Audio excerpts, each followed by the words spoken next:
Hello, dosto. Welcome back to Curious Study. Today we have a very special guest with us, the captain of India Under 20 Women's Team, Subhangi Singh. Under her leadership, India Under 20 Women's Team recently created a history by qualifying into the AFC Under 20 Women's Asian Cup after 20 long years. So, first of all, Subhangi, congratulations. Thank you. So, my first question would be the कि जैसे ही वो Myanmar के सामने 90 minute का whistle बजा, what was the reaction and what was the feeling to qualify into the under 20 Asian Cup?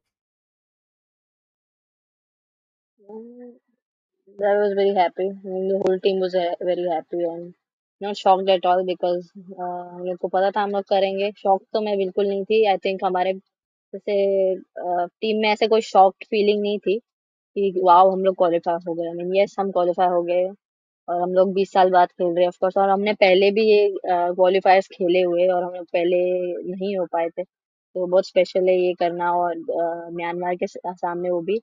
और जब उन पूरा सपोर्ट उनको मिल रहा था 7,000 से ऊपर लोग उनको देखने आए थे मतलब सपोर्ट करने आए थे तो उनके सामने उनके ही होम ग्राउंड पे और उनके ही लोगों के सामने जीतना बहुत स्पेशल था.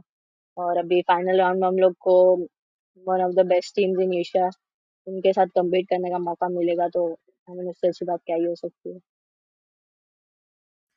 जैसे कि आपने बताया कि उतना ज़्यादा आप सरप्राइज नहीं थे इस विक्ट्री से, बट एक वो टीम में कहीं ना कहीं आई थिंक दैट मीन्स कि वो बिलीफ था कि हम ये जो क्वालिफायर्स है इसको यहाँ पे अचीव कर सकते हैं.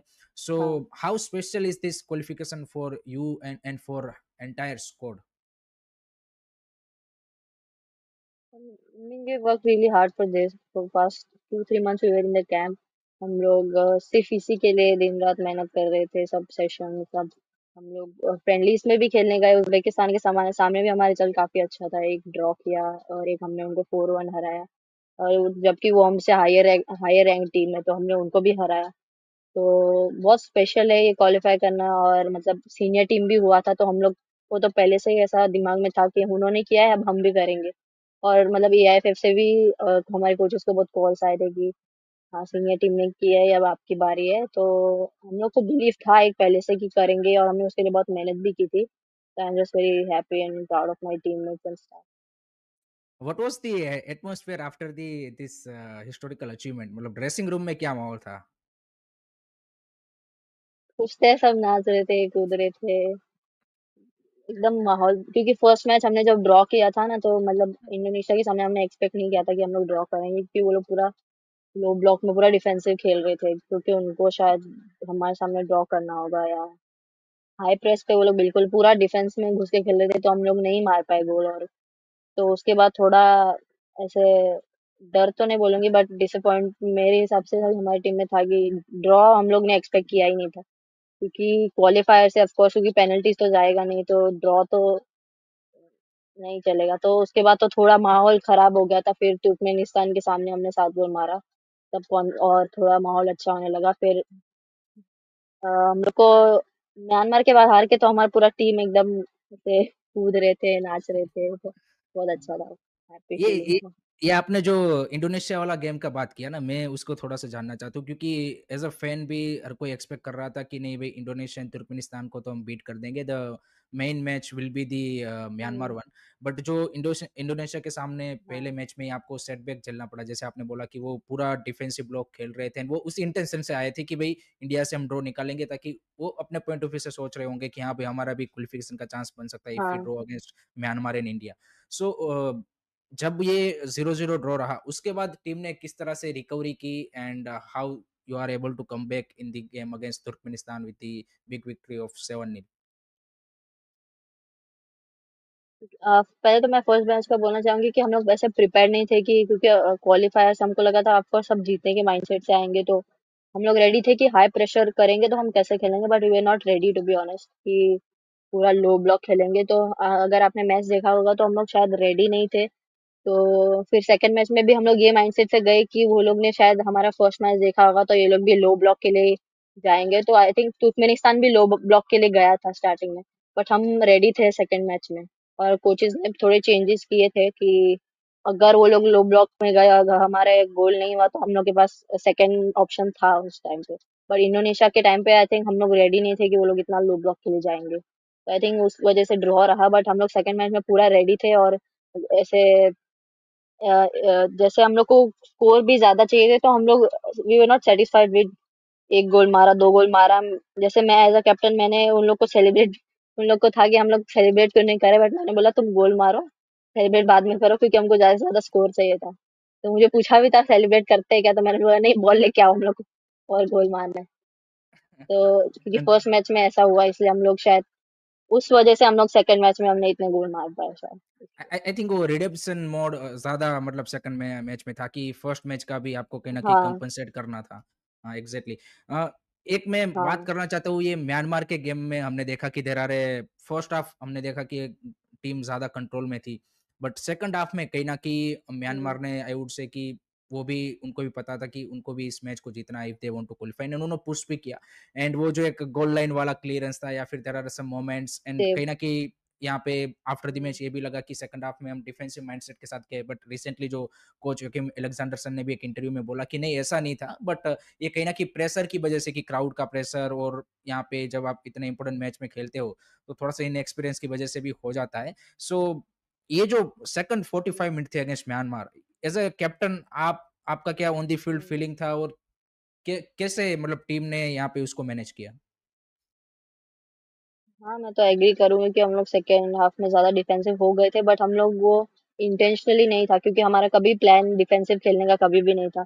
हमने पिंक लेडीज यूथ कप में हमने रशिया जैसी टीम को भी फेस किया, बट हमारे कोच ने कभी हमको डिफेंसिव जैसे लो ब्लॉक खेलना, कि सामने कितनी भी अच्छी टीम हो, हम हमको कभी ना कभी मैच में ऐसा तो नहीं, कभी कोई हाई प्रेस तो 90 मिनट्स नहीं कर सकता, वो बहुत इतना तो फिजिकली बहुत टफ रहता है। तो मतलब हम लोग ऐसे टीम नहीं है कि जो पूरा डिफेंसिव में खेले, but that was not intentional from our side, क्योंकि आई थिंक प्रेशर क्राउड और वो जो क्वालिफाई होने का जो प्रेशर है कि हमको क्वालिफाई होना है, कि हम ऐसा माइंड में कहीं ना कहीं रहा होगा कि एक गोल बचा लेते हैं, मतलब क्वालिफाई हो जाएंगे। बट ऐसा नहीं, हमारे अटैक्स में अपना देखे होंगे, हमारे भी एक जो पोल पे लगा था एक हेडर, पोस्ट पेड किया था तो हाँ। ऐसा नहीं हमने अटैक नहीं किए, बट कम किए।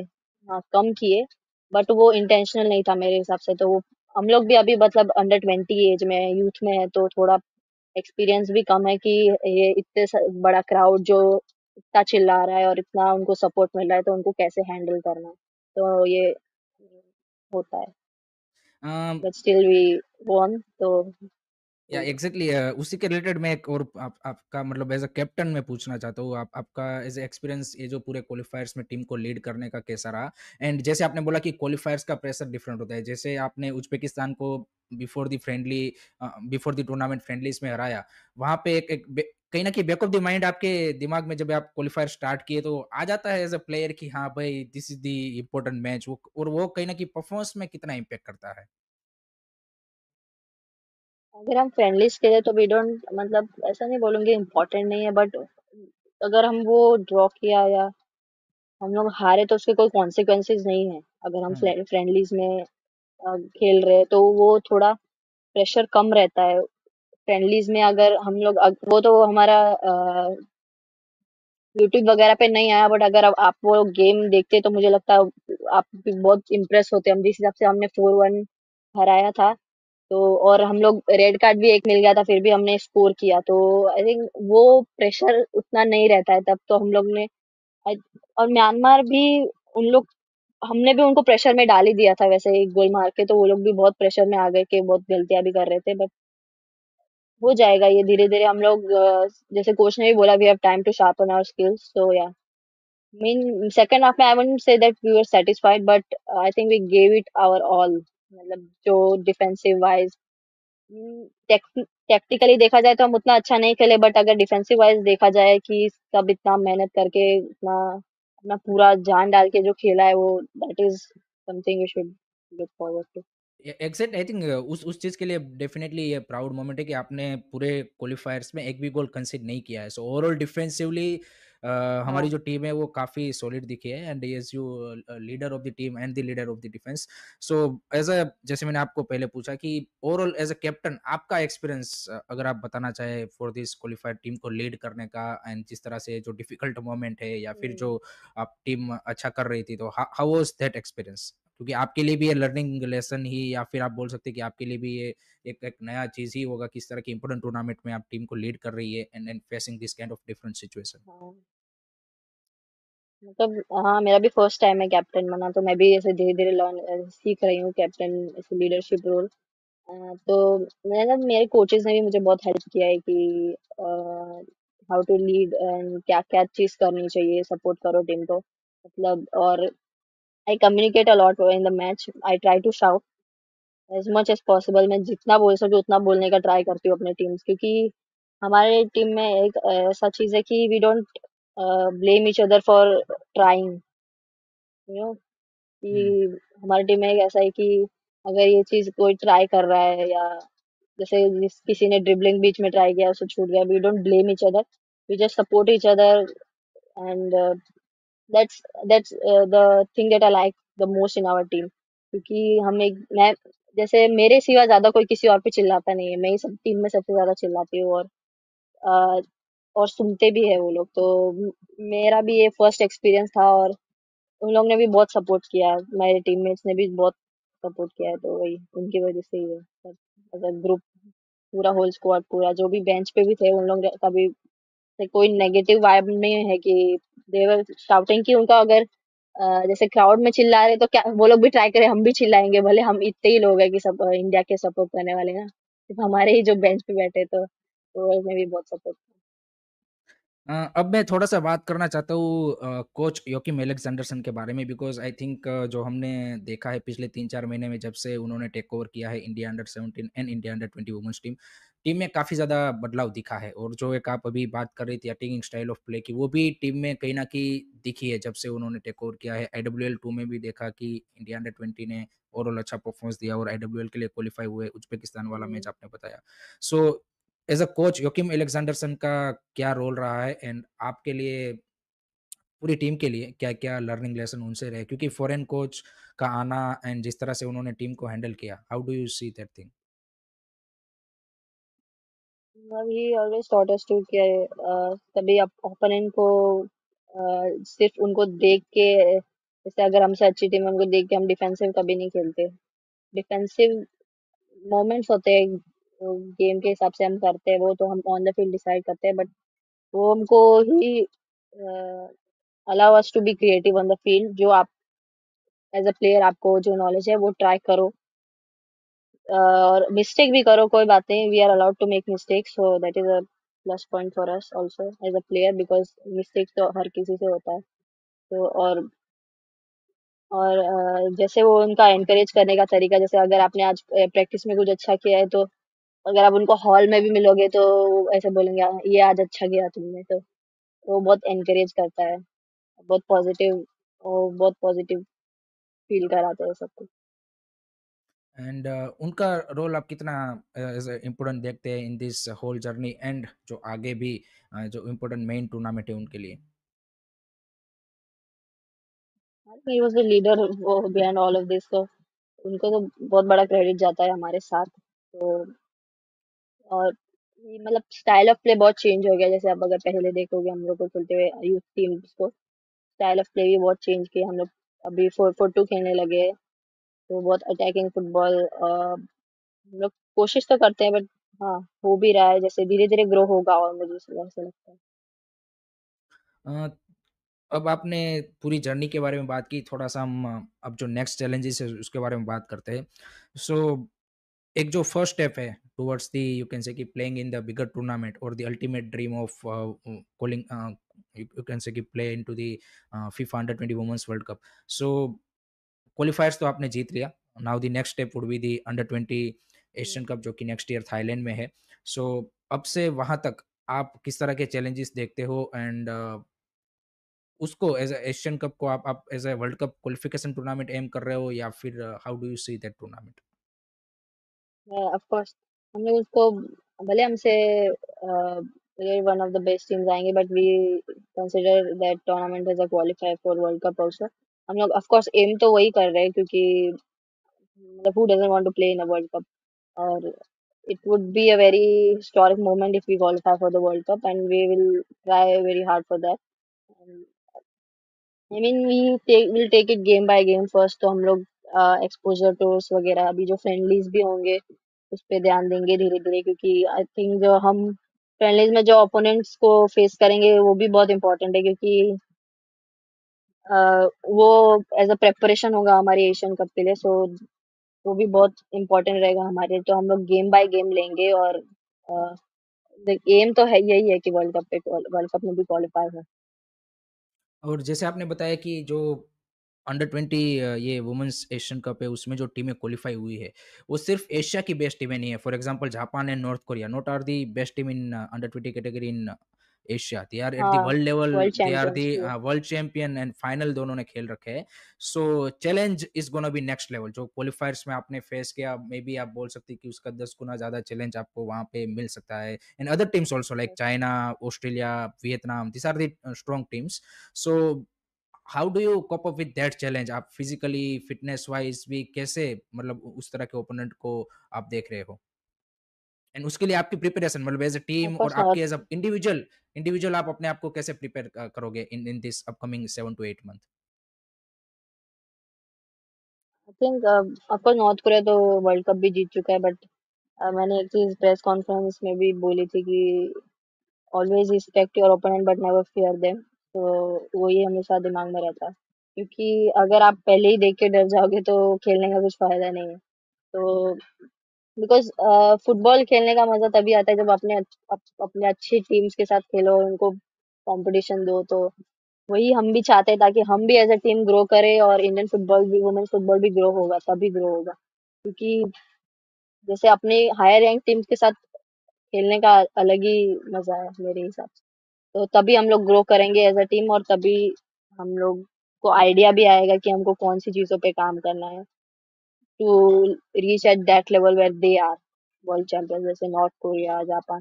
जैसे हम उनके साथ खेल के हम भी ग्रो करेंगे। तो या लुकिंग फॉरवर्ड टू इट, और हम लोग को मेंटली भी प्रिपेयर रहना पड़ेगा एज अ टीम की।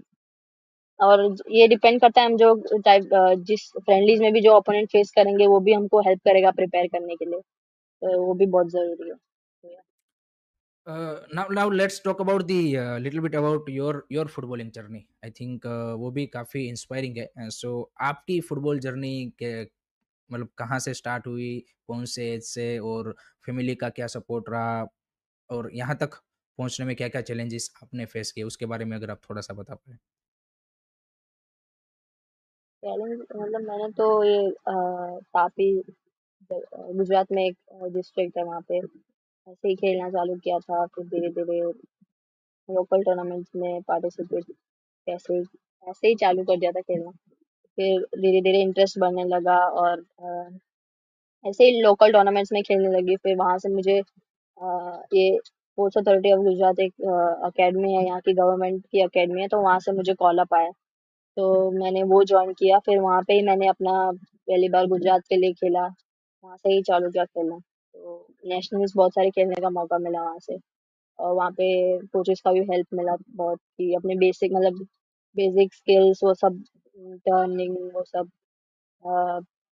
Learn I learn a lot there. And तो मैंने अंडर 17 के ट्रायल्स हो रहे थे, क्योंकि कोरोना लॉकडाउन चल रहा था, तो टूर्नामेंट्स नहीं हो रहे थे, तो वो लोग हर स्टेट में ट्रायल्स ले रहे थे। तो मैंने गुजरात से ट्रायल्स दिया, फीफा अंडर 17 वर्ल्ड कप का ट्रायल था वो।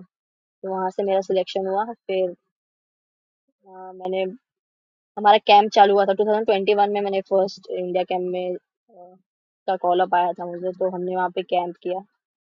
मेरा पहला टूर्नामेंट वहाँ वहाँ पे भी हम लोग ने ऐसे जो लोग पहले बहुत पहले से इंडिया खेले हुए हैं, तो उन लोग के साथ बहुत सीखने को मिला वहाँ पे भी, क्योंकि अपने से अच्छे लोग के साथ खेल के ही ग्रोथ होता है मेरे हिसाब से। तो उनके साथ मैंने उनसे भी बहुत सीखने को मिला। और मैंने अपना फर्स्ट टूर्नामेंट इंडिया के लिए अंडर 18 साफ खेला था, जो जमशेदपुर में हुआ था। हमने मेरा पहला टूर्नामेंट था। तो वहां से ही मेरी शुरुआत हुई। सेटबैक तो मैं ज्यादा नहीं बोलूंगी, क्योंकि मेरे चैलेंजेस तो बस उतना मेरे चैलेंजेस मेरे घर वालों से पूरा सपोर्ट था, तो मैंने उतना चैलेंजेस फेस नहीं किए। बस लास्ट ईयर इंजरी हुआ था, तो मैं 1 साल के लिए घर पे बैठ के रिकवरी वगैरह किया था। चैलेंजेस तो मैं ज्यादा नहीं देखा था, क्योंकि घर वालों का दूसरा पूरा सपोर्ट है। नहीं, नहीं, I think that is very important. I think family का सपोर्ट अगर रहता है तो जर्नी मतलब थोड़ी-सी अगर सेटबैक मिल भी रहे, फिर भी आप उसको बेटर तरीके से हैंडल कर पाते हो and it it become a little bit more easier. How do you see the women's football's future in India as now senior team qualify for the women's Asian Cup, under 20 also qualified, and maybe and upcoming ones under 17 भी कर जाए, उनके भी chances है। सो women's football का future अभी current scenario में and let's say next 5 to 10 years में आप किस तरह से देख रहे हो, एंड अभी और भी क्या चीज़ें वुमेन्स फुटबॉल में और ज़्यादा हो तो और ज़्यादा वुमेन्स फुटबॉल को हम बढ़ावा दे सकते हैं? आपके हिसाब से दोनों चीज़ों में क्या-क्या चीज़ें रिक्वायर्ड है? फर्स्ट ऑफ ऑल तो हम आई थिंक अभी ये साल तो हम लोग जैसे दोनों ने क्वालिफाई किया है, तो बहुत ब्राइट फ्यूचर है मुझे ऐसा लगता है, क्योंकि और आई थिंक उसका क्रेडिट आईडब्ल्यूएल को भी जाता है कि उसको हमने होम एंड अवे फॉर्मेट में किया है एआईएफएफ ने, तो that is a huge step, क्योंकि हम लोग जैसे प्री सीजन मिला के देखा जाए तो दिस इज द फर्स्ट, मतलब मैंने तो last season first time home and away format में खेला, तो मुझे उसका बेनिफिट बहुत मिला, क्योंकि अगर आप अगर देखा जाए तो मेरे घर पे या बहुत सारे जो वुमेन्स फुटबॉलर्स हैं उनके घर पे जो सेम फैसिलिटीज नहीं है, ग्राउंड नहीं है, जिम भी नहीं जा सकते, तो वो मेंटेन ही नहीं होता है, हम हमसे मेंटेन नहीं हो पाता है, और फिर हम अचानक से कैंप में जाते हैं तो थोड़ा सा स्टार्टिंग में प्रॉब्लम होता है, तो आईडब्ल्यूएल ने उसके लिए आई थिंक बहुत हेल्प मिला है सबको, आई थिंक उसको भी थोड़ा क्रेडिट क्रेडिट जाता है, एंड जैसे कि फाइनेंशियली भी अभी थोड़ा हेल्प मिलने लगा है आईडब्ल्यूएल, जैसे होम एंड अवे फॉर्मेट में हुआ है तो सबको सैलरीज मिलने लगी है और सैलरीज बढ़ भी गई है, तो फाइनेंशियली भी बहुत हेल्प हुआ है उस वजह से, और और 5-6 साल में मुझे ऐसा लगता है और बढ़ेगा धीरे धीरे, कि आईडब्ल्यूएल में और टीम्स आएंगी, आए तो और बेटर रहेगा। सिर्फ अभी जैसे देखा जाए तो शायद सिर्फ 8 टीम्स है, तो मैचेस ज्यादा मिलेंगे तो उतना एक्सपीरियंस भी, जैसे जो अगर इंटरनेशनल अभी तक नहीं खेले उनको ऑलरेडी आईडब्ल्यूएल खेल के इतना एक्सपीरियंस मिल जाएगा कि हम लोग अगर इंडिया कैंप में जाएंगे तो वो और अच्छे से परफॉर्म कर पाएंगे, तो वो भी एक जरूरी चीज है। जैसे टीम्स अगर बढ़ा दिया जाए तो बेटर रहेगा, मुझे ऐसा लगता है आईडब्ल्यूएल में। Now coming on to the last part, 1-2 मैं आपसे मतलब आपके पर्सनल फुटबॉलिंग आइडल्स और उनके रिलेटेड क्वेश्चन पूछना चाहूँगा। So who is your football idol, मतलब जब आपने स्टार्ट किया या फिर अभी? स्टार्ट किया तो तब तो नहीं था, बट अभी तो सुनील छेत्री को मैं बहुत आइडलाइज करती ए एंड ओवरऑल अगर वर्ल्ड फुटबॉल में बात करें तो? हूँ। वर्ल्ड फुटबॉल में मैंने अभी मुझे तो वर्जिल वैन डाइक बहुत पसंद है। Yeah, obviously as a defender, I think currently he's one of the best in the world. So yeah, that makes sense. Which is your and favorite football club? Leadership also. Yeah, yeah, I think he's is very good in terms of the leadership also. Yeah. मैं favourite अभी football, मैं premiere league वगैरह मैं international football ज्यादा follow करती हूँ, but ऐसे football का अगर पूछे तो I think it will be between Liverpool and real Madrid. Okay, that's but interesting. मैं ज्यादा इंटरनेशनल फुटबॉल फॉलो करती हूँ, बट मैं कभी कभी ज्यादा प्रीमियर लीग गेम्स नहीं देख पाती, but I follow little bit. Yeah, yeah. Okay, okay. So thank you very much, Subhangi, for joining and sharing your journey and the historical qualification journey. And once again, congratulations to you and the entire team for this historical achievement.